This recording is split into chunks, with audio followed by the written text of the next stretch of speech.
다양한 이야기 들어보는 시간, 활기찬 초대석 시간입니다. 네, 오늘 함께해 주실 분 소개해드리겠습니다. 최영숙 웰다잉 협회장 모셨습니다. 안녕하십니까? 안녕하세요. 어서 네, 오세요. 반갑습니다. 네, 반갑습니다. 네. 자, 오늘 뭔가 삶에 대해서 좀 고찰해보는 시간, 성찰해보는 시간이 될 것 같거든요. 네. 웰빙이라는 단어는 여러분도 많이 들어보셨죠? 그렇죠. 그런데 웰다잉이라는 단어는 조금 낯설거든요. 그렇죠. 웰다잉에 대해서 먼저 소개 좀 부탁드리도록 할게요. 네. 예전부터 우리나라가 잘 살아보세요라는 데 많이 포커스를 맞춰서 네. 화두를 삼았잖아요.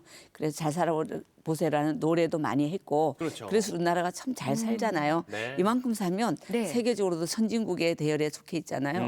그런데 우리나라가 자살률이 세계 1위가 지금 15년 가까이 네. 어머나. 유지하고 있거든요. 15년이요? 네. 그래서 그 말은 우리가 잘 못 산다라는 거예요. 네, 네. 행복하지 않다는 거잖아요. 그래서 역설적으로 우리가 잘 죽는 죽음을 준비하면 잘 사는 삶이 보이지 않을까, 네. 배울 수 있지 않을까. 그래서 저희가 잘 죽는 죽음을 준비하면 네. 내가 잘 죽을 때 후회를 최소화하면서 끌끌끌 하지 않으려면 네. 잘 살아야 되지 않겠어요? 그래서 내가 죽을 때 후회를 하면서 안타까워하는 것보다는 나는 행복했다, 나는 사랑했다, 나는 후회 없다라고 할 수 있더라면 그렇게 살아야 되잖아요. 네. 그런 네. 차원에서 웰다잉은 웰리빙을 위한 것이다라고 할 수 있습니다. 네, 오. 물론 네. 마지막이 오지 않았으면 좋겠지만 우리가 마지막에는 내가 참 잘 살았구나 이렇게 생각을 할 줄 알아야 되는데 네. 그것조차 사실은 생각을 못 하잖아요. 저는 아까 그 자살률이 높다는 거는 알고 있었는데 우리나라가 근데 그 15년째 이어진다는 그 말씀에 네. 몸에 소름이 돋았습니다. 깜짝 놀랐어요. 깜짝 놀랐습니다. 그럼 우리 사회에서 이제 웰다잉을 준비하시는 분이 어느 정도인지도 좀 궁금하고요. 그리고 이제 사회 좀 전반적인 반응이 좀 어떤지도 말씀 부탁드릴게요. 네, 많은 사람들이 생각할 때 어르신들만 돌아가시는 걸로 생각을 하는데 네. 뭐 많은 사고로도 가지만 네. 청소년들 자살도 많고 네. 노인 자살도 굉장히 많잖아요. 네. 그런데 어르신들이 이제 잘 사는 것도 굉장히 어렵지만 잘 늙는 게 더 어렵고 잘 늙는 것도 어렵지만 잘 죽는 게 너무 어렵다라는 것을 고백을 하세요. 네. 그러다가 이제 나라에서 연명의료 결정법이라는 제도를 이렇게 발의되면서 많은 분들이 죽음에 대해서 진지하게 토론하고 또 상의하고 고민하는 그런 분위기가 지금 많이 이렇게 확산되어져 있습니다. 그렇군요. 그래서 예전에는 그랬잖아요. 죽음 이야기하면 재수 없다라고 하고요. 네네. 나는 안 죽고 싶어. 그러면서 입 밖에도 내지 말라고 그랬는데 네. 맞아요. 요즘 어르신들은 네. 나는 몇 살까지 살고 싶다. 저렇게 죽고 싶지 않다. 또 나는 어디서 병원에 중환자에서 그렇게 하고 싶지 않다. 나는 자다가 자는 잠에 편안히 가고 싶다. 이런 이야기를 많이 하시거든요. 그렇구나. 그러다 보니까 너와 나의 죽음에 대해서 많이 고민하게 되고 서로 이제 상의하는 그런 분위기가 무르익어져 있어요. 네. 맞아요. 예전보다는 좀 우리가 네. 죽음이라는 그 단어에 대해서 생각을 좀 해보는 것 같기는 합니다. 네. 보니까 웰빙 우리가 잘 살려면은 내가 어떻게 해야지 이런 지침들은 많이 생각을 하시잖아요. 네. 그런데 웰다잉? 내가 어떻게 하면 웰다잉을 할 수 있을까라는 그런 생각은 좀 지금부터 우리가 어떤 지침이 있다면 생각을 해봐야 될 것 같거든요. 네. 그런 게 있을까요? 우리가 이제 그 인생 5개라고 해서 생계 네. 어떻게 잘 살까, 또 가계 어떻게 가정을 잘 꾸릴까, 네. 그다음에 신계 어떻게 건강할까, 여기까지는 많은 사람들이 준비를 하죠. 네. 그런데 많은 사람이 노계 준비를 안 해요. 왜냐하면 자식 농사 잘 지어놓으면 자식들이 내 노계를 책임질 줄 알았는데 네. 자식들이 너무 잘 되면 사실 부모님들을 잘 못 모시는 경우들이 많이 있어요. 네네. 그래서 내 노계도 내가 책임져야 되지만 또 하물며 어르신들에게 주면 사계, 아이고 자식들이 알아서 할게 내가 뭘 죽음을 준비해라고 하는데 자식들이 예전에는 자녀들이 많아서 서로 돌아가면서 이렇게 했지만 요새는 한두 명의 자녀를 가지고 그렇죠. 부모님의 사계를 준비를 못 해요. 아, 네. 그래서 어르신들이 내가 죽을 때는 말이야 화장을 해라 뭐 이러냐면 그건 우리가 알아서 한다라고 이렇게 일축을 해버리잖아요. 네. 그래서 내 사계를 내가 준비를 해야 되는, 그래서 사계를 준비하는 데 있어서 오멸이라는 게 있어요. 그래서 우리가 내 삶을 한번 통합해보는 자서전도 써보고 자서전요. 네. 내 장래에 대해서 우리가 결혼식, 내 결혼식이니까 어디에서 웨딩 플랜 찾아서 막 결혼식을 준비하잖아요. 네, 네. 그런 것처럼 내 장래도 내 장례식이니까 내가 준비를 하고요. 또 내가 열심히 벌어서 모아놨던 재산들을 다 가져갈 수는 없잖아요. 쓰는 만큼 쓰고 네. 나눠주고 가야 되는데 그걸 의미 있게 잘 나눠주지 못하면 나중에 가족이나 사회에서 화근이 되죠. 갈등의 요소가 되죠. 자, 그런 모습과 또 우리가 살다 보면 서로 열심히 산다고 사는데 부딪히기도 하고 충돌도 있고 갈등도 있잖아요. 네, 그렇죠. 가족 관계도 있고 이웃 관계도 있다면 갈 때 가는 사람을 위해서도 그렇지만 남아 있는 사람을 위해서도 서로 미안하다, 고맙다, 화해하고 용서하고 갈 수 있는 그런 준비도 해야 되고요. 네네. 네네. 이것이 안 되어져서 가시고 나서 계속 원망하고 분노하는 사람도 있고 또 죄책감을 가지고 막 너무 괴로워하는 사람들이 많이 있어요. 네, 맞아요. 그러면서 우리가 이제 내가 회생 가능성도 없는데 무의미하게 연명을 치료하는 것은 의미가 없잖아요. 네. 그런 부분에서 사전 연명 의료 의향서를 미리 작성해 주는 거 굉장히 중요하다라고 생각해요. 방금 말씀하신 사전 연명 의료 의향서 이거는 어떤 거죠? 자, 사전 연명 의료 의향서라는 것이 네. 우리가 치료할 수 있을 때는 치료를 해요. 네. 그러다가 더 이상 병원의 의사의 진단에 의해서 회생 가능성이 없다라고 하면 네네. 기계나 특수한 기계나 약물에 의해서 네. 생명만 연장시키는 거. 네네. 우리가 뭐 식물인간도라고 할 수도 있지만 그냥 기계에 의해서 연명하는 것은 원치 않는다. 그래서 나는 존엄하게 마무리하고 싶다라는 내용을 내가 건강할 때 이 작성을 해놓는 네. 법적인 양식이에요. 아. 그러면 이것은 복지부에 등록이 돼서 네. 내가 의식이 있거나 없거나 내가 참 존엄하게 무의미하게 연명 치료하지 않도록 관리되는 내용입니다.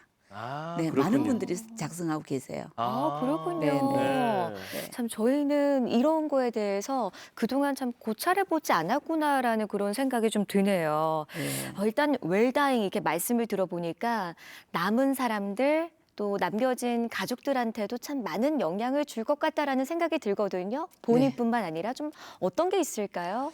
네, 저희가 이제 이 웰다잉 운동을 지금 뭐 오랫동안 하면서 네. 참 보람 있게 느껴지는 것은 이 교육을 받으면 평소에 생각해 보지도 않은 죽음에 대해서 생각을 하고 네. 준비하면서 가까운 내 부모, 형제, 친척들의 죽음을 도와드렸다라는 그 상황에서 이런 결정을 할 수 있고 조언을 할 수 있어서 참 보람이 있었다라는 이야기를 들을 때 제가 굉장히 뿌듯하고 행복한데요. 네. 그런 경우는 너무너무 많고요. 그런데 얼마 전에 저희 이제 교육을 받으신 회원 중에서 네. 처음에는 간단한 질병인 줄 알고 병원에 입원을 했는데 네. 가서 치료를 하다가 보니까 말기라는 진단을 받게 됐어요. 그 순간 자기가 그동안 배웠던 웰다잉에 대한 것들을 정리를 하면서 아주 구체적으로 아내와도 용서도 하고 화해도 하고 그럼 내 장례는 이렇게 치러라. 자, 무빈소, 빈소를 하지 마라. 무조화, 좋아하지 마라. 네. 그리고 무상복, 뭐 무부의금이라고 해서 마지막 출간할 때 네. 사람들이 와서 문상을 하고 아주 아름답게 깔끔하게 장례를 치르면서 아내가 평소에 우리가 부부 살다 보면 갈등도 있고 또 존경스럽지 못할 때도 있잖아요. 근데 이 마지막 마무리를 하는 남편의 모습을 보면서 정말 웰다잉 공부를 하시고 또 웰다잉 운동을 하신 분이 다르구나. 이렇게 자기의 마무리를 하는 분을 보면서 참 존경하고 다시 한번 감사하게 됐다는 그런 아내의 고백도 들었고요. 네. 또 한 분은 이분은 지금 충북에 살고 계세요. 네. 80대 중반이신데 네. 아내가 돌아가시고 나서 그 아내를 보내드리고 정리를 하면서 자신의 죽음에 대해서 또 준비해야 되겠다는 생각이 들은 거예요. 그래서 부고 리스트, 내가 가고 나면 부고를 보내는 사람들을 리스트를 쭉 만들어서 아들에게 줬더니 아들이 네. 이 사람은 누구예요? 근데 아는 사람이 별로 없더라는 거예요. 그러면 내가 죽었는데 자녀들도 모르고 그냥 와서 문상하고 부의금 내고 밥 먹고 하는 게 무슨 의미가 있을까? 그래서 이분이 부고 리스트를 다시 받아서 네. 전국에 있는 사람들을 3, 4, 5 만나면서 네. 밥 사고 선물 주고 네. 그때 미안했던 거 고마웠던 것들을 서로 나누면서 잘 있으라고 네. 그렇게 인사를 하는 찾아가는 이별식을 해요. 그래서 제가 그러면서 내가 죽고 나면 부고가 안 갈 거니까 섭섭해하지 말라고 그래서 제가 그럼 선생님 살아 계시는지 돌아가셨는데 어떻게 알아요? 그랬더니 내 장례 다 치르고 나서 사후 부고를 보낼 거라고. 그때 내가 갔구나라고 아시면 된다라고 할 때 이분이 이 부고 리스트 있는 분들을 만나서 네. 다 인사를 했는데 한 번 더 살아서 네. 더 할 수 있으면 좋겠고 두 번 더 할 수 있으면 좋겠고 이렇게 해서 생전 이별식을 하고 계시는 모습을 보면서 네. 참 교육의 효과가 이런 거구나라고 생각해 봅니다. 아, 네. 네. 이렇게 좀 웰다잉의 좀 여러 가지 사례까지도 이렇게 말씀을 해주셨는데요. 웰다잉을 준비하시는 분들이 늘어나는 만큼 또 돕는 분들도 그만큼 늘어날 것 같다라는 생각이 듭니다. 그럼 이 웰다잉의 지도자, 지도사 이런 분들은 좀 어떤 교육을 받고 또 어떻게 좀 선별이 되시는지가 좀 궁금합니다. 네, 처음에는 다들 이제 웰당이라는 게 생소하지만 네. 이 고령 사회가 되어지면서 네. 나의 죽음도 생각해봐야 되겠다. 특히 부모님의 죽음에 대해서 생각을 하고 준비를 해야 되겠다라고 시작을 했는데 네. 하다 보면 우리는 누구나 언제 어디서 어떻게 할지 모르잖아요. 그러니까 자기 죽음에 대해서 생각을 해보게 되고 네. 또 자기 죽음을 준비하게 되고요. 네. 그러면서 생전 이별식도 하고 또 장례식 하면서 굉장히 처음에는 기본적인 이론이나 이런 실제를 듣고 나중에 심화 교육에서는 정말 실제 입관 체험도 해보시고 네. 수의 체험도 해보시고 유언장도 쓰고 하면서 아주 담담해지는 그 삶이 굉장히 진지해지는 그런 지도사들의 모습을 보고 있습니다. 그렇군요. 그런 교육을 받는군요. 네. 네.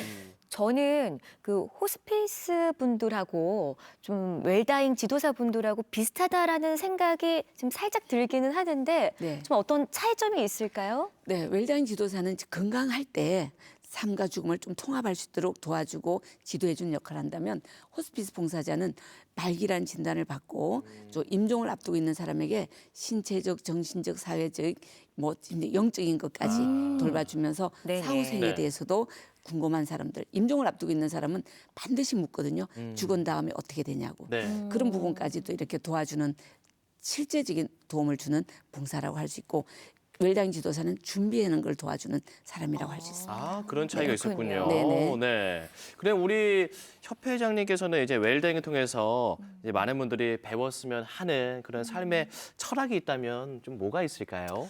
자, 웰다잉이라는 걸 준비하게 되면 네. 사람들이 뭐라 그럴까요? 내 오늘 하루를 잘 살아가는 것이 잘 죽는 죽음을 준비하는 것이라는 것도 네. 또 삶과 죽음이 둘이 아니고 하나라는 것도 알게 되고요. 둘이 아니라 하나다. 네. 그러면서 잘 죽기 위해서는 잘 살아야 된다라는 거 이런 부분들. 네. 그래서 준비된 죽음이 아름답다는 것을 깨닫게 되고요. 네. 또 그러면서 정말 하루하루가 얼마나 소중하고요. 내가 오늘 이렇게 걸을 수 있다는 거, 내가 오늘 누구를 만나서 이야기할 수 있다는 거, 네. 내가 누군가가 나눌 수 있다는 게 얼마나 소중한지를 깨닫게 되는 것이 철학이 아닌가라고 생각합니다. 네. 우리 협회장님 말씀에 네. 하나하나 가슴에 딱딱딱 꽂히면서 또 그렇습니다. 지난날을 좀 되돌아보게 됩니다. 맞아요. 네. 자, 이제 마지막 질문으로 가보겠습니다. 마지막으로 우리 시청자분들께 하고 싶으신 말씀 있으면 남겨주세요. 네, 많은 사람들이 죽음을 갑자기 맞게 되면 황망하다, 또 경황이 없다라고 이야기하는데 늘 내가 언제 어디서 어떻게 떠나려도 후회 없이 떠날 수 있다라는 준비를 하게 된다면 우리는 포기하는 것도 아니고 체념하는 것도 아니고요. 준비하는 아름다운 이별이 될 수 있는 그런 모습. 그러기 위해서는 우리가 늘 죽음과 삶이 가까이 있다는 걸 기억하시면 오늘도 만남에서 행복을 느낄 수 있겠고 네. 또 잘 헤어지는 것이 우리가 또 새로운 소망을 가질 수 있지 않을까라고 생각합니다. 네, 네. 고맙습니다. 참 우리는 이별을 원진 않지만 아름다운 이별 또 준비된 이별도 필요한 듯합니다. 자, 오늘 말씀에 최영숙 협회장님께서 도와주셨습니다. 고맙습니다. 고맙습니다. 네, 감사합니다.